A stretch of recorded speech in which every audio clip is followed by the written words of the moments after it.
İzləyiciləri, bildiyimiz kimi 1990-cı ilin bu günündə Bakı səmalarında qara buludlar fırlanmağa başladı. 1990-cı ilin bu günü 19-dan 20-sinə keçən gecə Rusiyanın faşizmi nəticəsində mülki şəxslər qanlarına qəltan olundular. Bununla da Azərbaycanın bütövlüyü, Azərbaycanın demokratiyası quruldu. Sağ olsun ki, bu tərəflərdə Cənab Prezidentimiz, ümumi liderimiz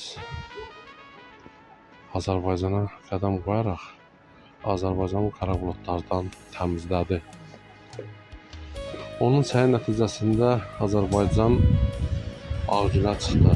Sağ olsun Ali Baş Komandanımız ki, ondan sonra illərlə alınmış torpaqlarımız geri qaytarıldı.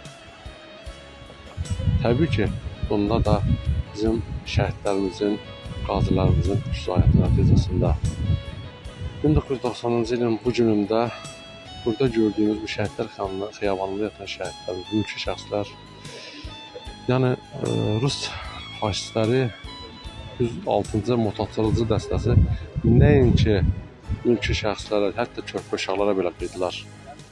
Orada körpə uşaqlardan biri Larisa idi. Sonra İlhamla Fərzi idi, onlar da şəhid oldular.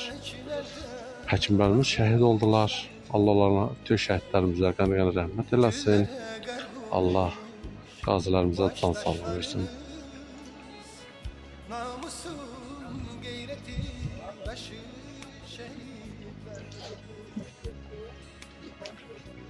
Buradan